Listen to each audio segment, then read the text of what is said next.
मैं राजीव हूं, एक साधारण आदमी जो कभी ज्यादा रोमांच की तलाश में नहीं रहता। पर क्या पता था कि इस बार का सफर मुझे ऐसे भयानक अनुभवों के बीच ले जाएगा जिनकी कल्पना भी नहीं की जा सकती। ये कहानी है उस गांव की जहां मैं काम के सिलसिले में गया था। ये एक छोटा सा गांव था, दूर दराज, शहर की भीड़-भाड़ और शोरगुल से काफी अलग। इस जगह के बारे में ज्यादा लोगों को पता नहीं था। गांव के लोगों ने इस जगह के बारे में कुछ रहस्यमयी बातें जरूर बताई थीं, लेकिन मैंने उन पर तब ध्यान नहीं दिया था। गांव में पहुंचने के बाद मैंने देखा कि यहाँ की जिंदगी कितनी अलग है। लोग सीधे साधे और अपने में सिमटे हुए थे, पर जो बात सबसे अजीब लगी वो था उनका खामोश और सहमा हुआ व्यवहार। मुझे कुछ अजीब सी नजरें महसूस हो रही थीं, जैसे सब मुझे कुछ बताना चाहते थे पर चुप थे। जब मैंने गांव के एक बुजुर्ग से बात की तो उन्होंने धीरे से कहा, यहाँ रात में बाहर मत निकलना बेटा, गांव में एक शापित बच्चा है, उसकी परछाई भी देख ली तो तुम्हारा बच पाना मुश्किल है। ये सुनकर मैं थोड़ा सहम गया, पर मैंने सोचा कि ये सब बस पुराने अंधविश्वास हैं। आखिर भूत प्रेत और शापित बच्चों जैसी बातें तो कहानियों में ही होती हैं, है ना? मैंने इसे हल्के में लिया और अपने काम में जुट गया। उस रात जब मैं गांव के बाहर बने एक छोटे से गेस्ट हाउस में रुका था, मुझे कुछ अजीब महसूस होने लगा। रात के करीब 12 बजे होंगे और चारों तरफ सन्नाटा था। तभी अचानक मुझे बाहर से बच्चों के हंसने की आवाजें सुनाई देने लगीं। मैंने सोचा कि शायद ये मेरा वहम है, पर आवाजें धीरे धीरे तेज होती गईं और हंसी में एक तरह की खौफनाक चीख शामिल हो गई। मेरी रीढ़ में ठंडक सी दौड़ गई। थोड़ी देर बाद आवाजें बंद हो गईं और मैं यही सोचते हुए सो गया कि शायद ये मेरा ही वहम था। पर अगले दिन जब मैंने गांव वालों से इसके बारे में पूछा तो उनकी आंखों में एक डर साफ दिखा। एक बूढ़ी औरत ने धीरे से बताया, वो बच्चा गांव के बाहर पेड़ों के बीच रहता है। लोग कहते हैं कि उसके शरीर पर कुछ निशान हैं, जैसे उसे किसी पुराने जादू या शाप का असर हो। जो भी उसकी परछाई देख लेता है उसे अजीब चीजें महसूस होने लगती हैं। मैंने फिर भी इसे नजरअंदाज करने की कोशिश की, पर गांव वालों के चेहरों का डर और उनकी बातों की गंभीरता ने मेरे मन में कुछ सवाल जरूर उठा दिए थे। रात के समय गांव एकदम सुनसान हो जाता था, यहां तक कि कुत्ते भी अजीब तरीके से चुपचाप बैठ जाते थे। उस रात जब मैं अपने कमरे में बैठा था, अचानक खिड़की के बाहर किसी की परछाई नजर आई। मुझे लगा कि शायद कोई जानवर होगा, पर जब मैंने ध्यान से देखा तो वहां एक छोटा सा बच्चा खड़ा था। उसकी आंखें खाली और चेहरा भावहीन था। वो मुझे देख रहा था, बिना हिले डुले। उसके चेहरे पर अजीब सा डर और दर्द साफ नजर आ रहा था, पर उससे भी ज्यादा खौफनाक था उसकी आंखों का खालीपन, जैसे उनमें किसी की आत्मा ना हो। मैं एक पल के लिए सुन्न हो गया। डर के मारे मैंने खिड़की बंद कर ली और बिस्तर पर लेट गया। पर उस रात मेरी आंखों से नींद गायब थी। हर आवाज, हर छोटी सी आहट मुझे डराने लगी थी। ऐसा लगा कि कोई मुझे देख रहा हो, मेरे पीछे खड़ा हो। पर जब भी मैं मुड़कर देखता, कोई नहीं होता। सुबह हुई तो मैंने गांव वालों से फिर बात करने की कोशिश की, पर कोई भी मुझसे ज्यादा बात करने को तैयार नहीं था। सब मुझे बस ये कहकर चुप करा देते थे कि उस बच्चे से दूर रहो। पर मेरे लिए यह संभव नहीं था। जितना मैं उससे बचने की कोशिश करता, उतना ही मैं उसकी ओर खिंचता चला जाता। एक दिन गांव के एक बुजुर्ग ने मुझे बताया कि वो बच्चा कभी गांव के ही एक परिवार का था। उसके माता पिता ने उसे किसी कारणवश छोड़ दिया था और तब से ही वो अकेला गांव के बाहर पेड़ों के बीच रह रहा था। लोगों का कहना था कि वो बच्चा शापित है और उसकी छाया जो भी देख लेता है वो अजीब अजीब घटनाओं का शिकार हो जाता है। इस सब के बावजूद मेरे अंदर की जिज्ञासा शांत नहीं हो रही थी। मैं जानना चाहता था कि आखिर इस बच्चे का रहस्य क्या है, और इसी जिज्ञासा ने मुझे उस डरावनी रात की ओर धकेल दिया जब मैं सच में उस बच्चे का सामना करने चला गया। उस रात मेरी जिज्ञासा और डर के बीच एक अजीब सा संघर्ष चल रहा था। उस बच्चे के बारे में जितना ज्यादा जानने की कोशिश करता, उतना ही अजीब महसूस होने लगता। मेरी हिम्मत और डर का यह खेल जैसे मुझे उसकी ओर खींच रहा था। हर रोज रात के समय मुझे वो हंसी, वो आवाजें सुनाई देती थीं जो दिल दहलाने वाली होती थीं। लेकिन आज मैं कुछ अलग करने की ठान चुका था। मैं खुद जाकर उस शापित बच्चे का सामना करना चाहता था। रात के करीब 11 बजे होंगे। मैंने अपने कमरे की खिड़की से बाहर देखा। चारों ओर सन्नाटा था।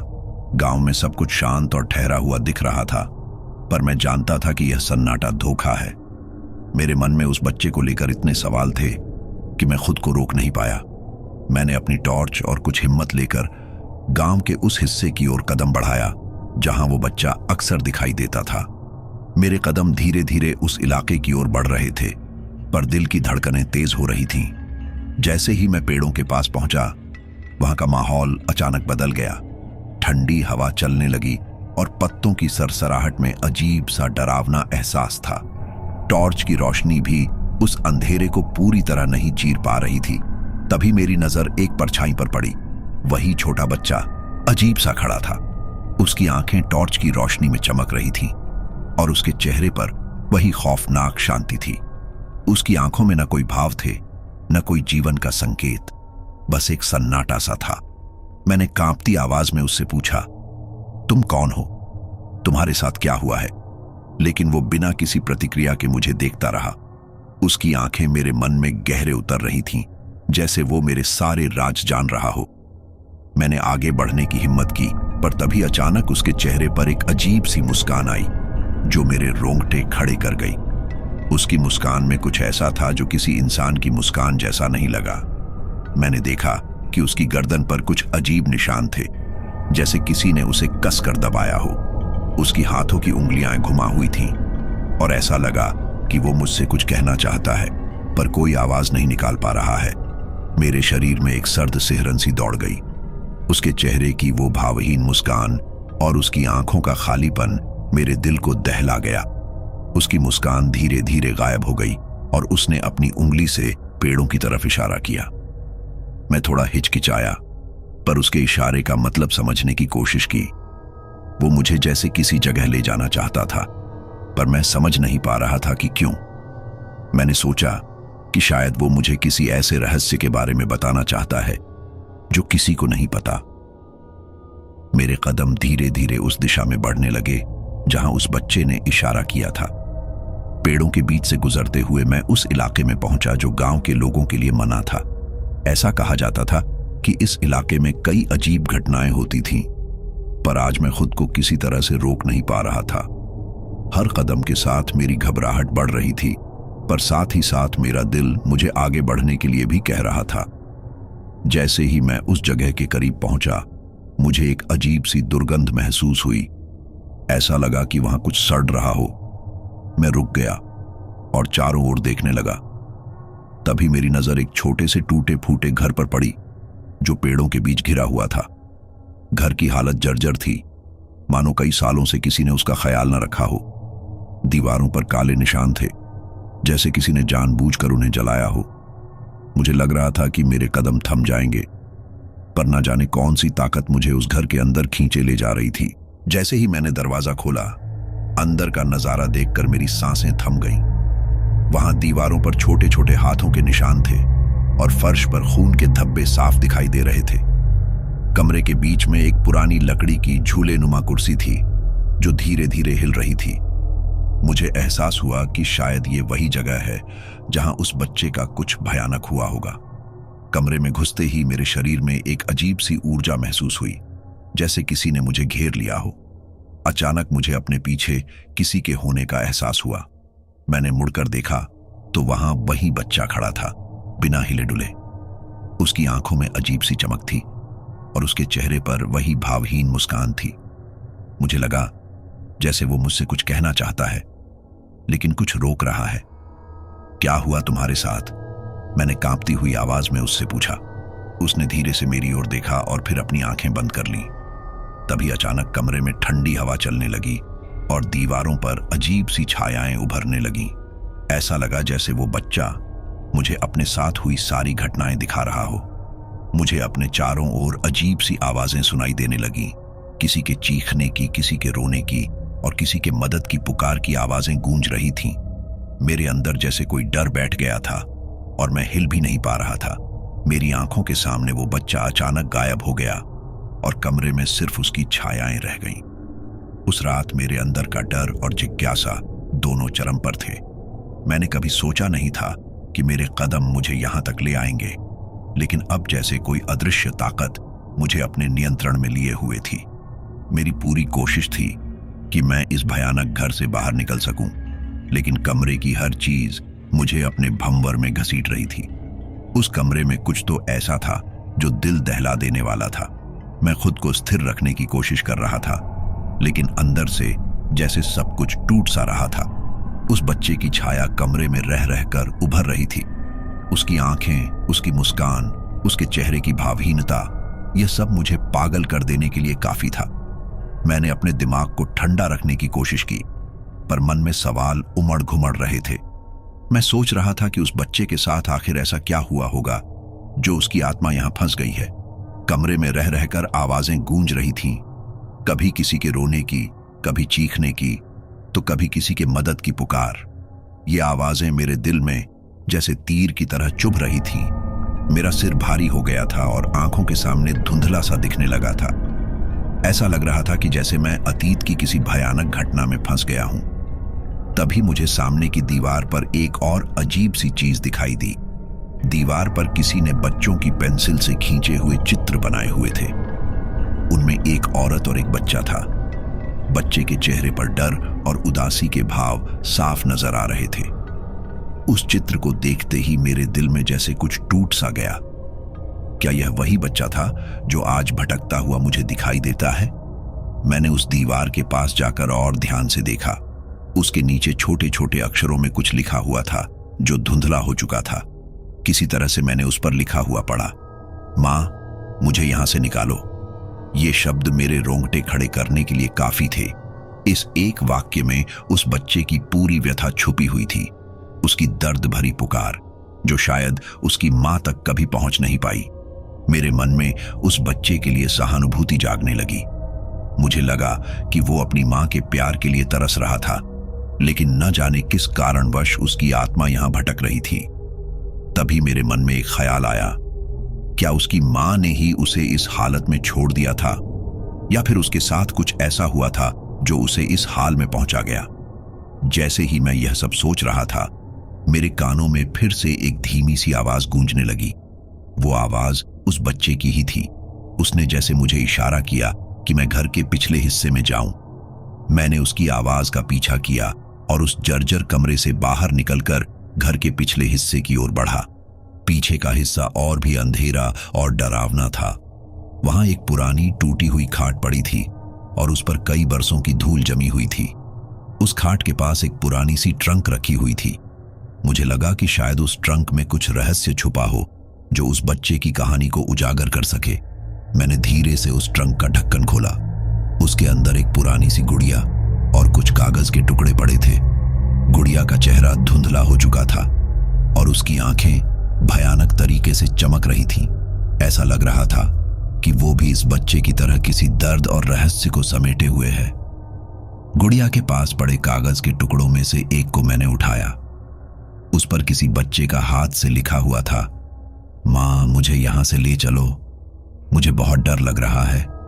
उस एक पंक्ति ने मेरी रूह को हिलाकर रख दिया। उस बच्चे की पीड़ा को महसूस करके मेरी आंखों में आंसू आ गए। उसके बाद मैंने बाकी कागजों को भी देखा। उनमें से कुछ पर उसकी मां ने उसके लिए पत्र लिखे थे। पत्रों में उसकी मां उसे ढेर सारा प्यार जता रही थी, पर कहीं ना कहीं उनमें डर और असहायता के भी भाव थे। ऐसा लग रहा था कि उसकी मां भी इस गांव की किसी काली सच्चाई से डरी हुई थी। जैसे ही मैं उन पत्रों को पढ़ ही रहा था, अचानक एक ठंडी हवा का झोंका आया और उन सारे पत्रों को बिखेर दिया। उस समय ऐसा लगा कि वो बच्चा मेरे बहुत पास है, मेरी ओर देख रहा है, जैसे वो मुझसे कुछ कहना चाहता है। मैंने हिम्मत जुटाई और धीरे धीरे पीछे मुड़कर देखा, और वहां वही बच्चा खड़ा था, अपने चेहरे पर वही भावहीन मुस्कान लिए हुए। उसकी आंखों में दर्द और निराशा का सागर था। उसने धीरे से मेरे पास आकर मेरे हाथों को पकड़ा और एकदम ठंडा सा एहसास मेरे पूरे शरीर में फैल गया। उसकी आंखों में एक ऐसा दर्द था जो किसी इंसान का दर्द नहीं हो सकता था। तभी उसने मुझसे धीरे से कहा, मुझे यहां से ले चलो। उसकी आवाज में इतनी करुणा थी कि मेरा दिल टूट गया। मुझे लगा जैसे वो इस भयानक जगह से हमेशा के लिए मुक्त होना चाहता है। लेकिन किसी अदृश्य ताकत ने उसे बांध रखा है। मैंने उसकी बात सुनते ही उसे छुड़ाने की कोशिश की, पर तभी उसके चेहरे पर अचानक एक अजीब सी मुस्कान उभर आई। उसकी आंखों की वो खालीपन और गहरा गया। उसने मुझे अचानक जोर से पकड़ लिया और मैं चीखने लगा, पर मेरी आवाज बाहर नहीं जा रही थी। ऐसा लग रहा था जैसे उसने मेरी आत्मा को जकड़ लिया है। उस बच्चे की जकड़न जैसे जैसे मजबूत होती जा रही थी, मेरे भीतर का भय और भी गहरा होता जा रहा था। मैंने महसूस किया कि उसकी पकड़ से छूटना नामुमकिन था। उसका ठंडा स्पर्श मेरी आत्मा तक को जकड़ चुका था। मुझे यह एहसास हो गया था कि अब मेरे पास ज्यादा समय नहीं था। यह बच्चा जो भी था, उसे मुक्त करने का एकमात्र उपाय था उसके अतीत का सच जानना और उसे सच्ची मुक्ति दिलाना। अचानक मेरे सामने उसके दर्द और उदासी से भरी हुई आंखें झलकने लगीं। उसने मुझे छोड़ दिया और मैं घुटनों के बल जमीन पर गिर पड़ा। मेरी सांसें तेज हो गई थीं, लेकिन जैसे ही मैंने आंखें खोली, वो बच्चा गायब हो चुका था। कमरे में गहरा सन्नाटा पसर गया था। ऐसा लगा जैसे वहां कुछ भी नहीं था, बस एक गहरी चुप्पी और डरावनी खामोशी। मैंने अपने आप को संभालने की कोशिश की और उस कमरे से बाहर निकलने का विचार किया, लेकिन बाहर निकलते वक्त मेरा ध्यान उस ट्रंक की ओर गया जहां से मैंने उस बच्चे के पुराने कागज और गुड़िया निकाले थे। मुझे लगा कि उसकी कहानी यहां अधूरी नहीं हो सकती। वो कुछ और बताना चाहता था। शायद उसकी मुक्ति के लिए कोई और रास्ता भी था जिसे अब मुझे ढूंढना था। मुझे वहां एक पुराना लकड़ी का अलमारी दिखाई दिया जो उस कमरे के कोने में खड़ा था। मेरे अंदर की जिज्ञासा और डर ने मुझे उस अलमारी के पास जाने पर मजबूर कर दिया। जैसे ही मैंने उसका दरवाजा खोला, उसमें एक बेहद पुरानी डायरी पड़ी हुई थी। उस डायरी पर धूल और जालों की मोटी परत थी। मैंने धीरे से उस पर जमी धूल हटाई और उसे खोलकर पढ़ना शुरू किया। यह डायरी उस बच्चे की मां की थी। उसमें लिखे शब्द मेरी आत्मा को झकझोरने के लिए काफी थे। वह लिख रही थी कि कैसे वह गांव के अंधविश्वासों और खौफनाक घटनाओं में फंस चुकी थी। उसने अपने बेटे को बचाने की बहुत कोशिश की थी, परंतु वह किसी काले साए का शिकार हो गया था। उसने लिखा था, मेरा बेटा बहुत ही प्यारा था। उसकी मुस्कान में वो मासूमियत थी जो हर मां अपने बच्चे में देखती है, परंतु गांव के लोग उसे शापित मानने लगे थे। मुझे नहीं पता था कि एक दिन यह भयानक सच सामने आएगा कि मेरे बेटे को काला साया अपने कब्जे में ले लेगा। उन्होंने मुझे बताया था कि मेरे बेटे पर गांव के शाप का असर है जो पीढ़ियों से हमारी परछाइयों का पीछा कर रहा है। मैं असहाय महसूस करती थी क्योंकि मैं अपने बेटे को अपनी आंखों के सामने तड़पते देख रही थी। मुझे नहीं पता था कि उसे कैसे बचाऊं। जैसे जैसे मैंने डायरी को पढ़ना जारी रखा, मेरे रोंगटे खड़े होते जा रहे थे। ऐसा लग रहा था कि मैं उसी दर्द, उसी तकलीफ का सामना कर रहा हूं जिससे वो मां गुजरी थी। उसने अपने बेटे को बचाने के लिए गांव के कई पुरोहितों और ओझाओं के पास भी गई थी, लेकिन उसकी हर कोशिश नाकाम रही। डायरी के अंतिम पन्नों पर उसने लिखा था कि उसे किसी ने बताया था कि अगर वह अपने बेटे की आत्मा को पूरी तरह से मुक्त करना चाहती है तो उसे अपने बेटे को गांव के शापित कुएं में छोड़ना होगा। उसने यह निर्णय बहुत भारी मन से लिया था, लेकिन उसके पास और कोई रास्ता नहीं था। उसने अपने बेटे को उस भयानक कुएं के पास छोड़ दिया और उसी दिन से उसका बेटा गायब हो गया। मैंने अपने बेटे को अपने हाथों से उस कुएं में छोड़ दिया था। वो चीख रहा था, मुझसे मदद की गुहार कर रहा था, पर मैंने खुद को पत्थर बना लिया था। मैं जानती थी कि मैंने अपनी आत्मा के एक हिस्से को उस दिन हमेशा के लिए खो दिया। मुझे उसका चेहरा याद है, उसकी आंखों में वही मासूमियत और विश्वास था, और अब मैं रात दिन उसके भयानक सपने देखती हूँ। यह सब पढ़ते ही मेरी रूह कांप गई। मुझे समझ में आ गया था कि यह बच्चा कभी इस घर से बाहर नहीं निकल पाया। उसकी आत्मा इस जगह पर भटकती रह गई जहां उसकी मां ने उसे हमेशा के लिए छोड़ दिया था। मुझे यह भी समझ में आया कि जब तक उसकी आत्मा को सही ढंग से मुक्ति नहीं मिलेगी, वह भटकता रहेगा। अब मुझे उस कुएं के बारे में जानना था। गांव के बाहर की तरफ एक वीरान सी जगह थी जहां लोगों का जाना मना था। वहीं पर वह कुआं मौजूद था। मैंने बिना देर किए उस कुएं की ओर जाने का निर्णय किया। रास्ते में गांव के कुछ बुजुर्गों ने मुझे रोका और पूछा कि मैं उस कुएं की तरफ क्यों जा रहा हूं, लेकिन मैंने उन्हें अनदेखा कर दिया। जब मैं उस कुएं के पास पहुंचा तो उसकी हालत देखकर मेरे शरीर में ठंडक सी दौड़ गई। वह कुआं बहुत पुराना और टूटा हुआ था। ऐसा लग रहा था कि जैसे वहां कोई सदियों से सो रहा हो। उसके आसपास की हवा में एक भारीपन था जिसे महसूस करके ही मुझे डर लग रहा था। कुएं के पास खड़े होकर मैंने महसूस किया कि वहां कोई अदृश्य शक्ति मौजूद है। मैंने उस बच्चे की आत्मा को मुक्त करने के लिए प्रार्थना की। मेरी सांसें तेज हो रही थीं और ऐसा लग रहा था कि मेरे आसपास कोई है जो मुझे देख रहा है। तभी मुझे एक हल्की सी आवाज सुनाई दी, माँ। उस आवाज ने मेरी रूह को हिलाकर रख दिया। मैंने उस कुएं के पास घुटनों के बल बैठकर प्रार्थना की कि उस बच्चे की आत्मा को मुक्ति मिल जाए। मेरे आसपास की हवा ठंडी हो गई थी और हर चीज जैसे रुक सी गई थी। तभी अचानक कुएं से एक जोरदार आवाज आई, जैसे किसी ने चीख मारी हो। मुझे समझ में आ गया था कि उस बच्चे की आत्मा को शांति नहीं मिली है। जैसे ही मैं उस कुएं के पास से हटने लगा, एक भारी साया मेरे सामने आ खड़ा हुआ। वह वही बच्चा था। उसकी आंखें अब खून की तरह लाल हो चुकी थीं। उसने मुझे घूरते हुए कहा, तुमने मुझे मुक्त करने का वादा किया था, पर मुझे अभी भी शांति नहीं मिली है। उसकी आवाज में दर्द और गुस्से का संगम था।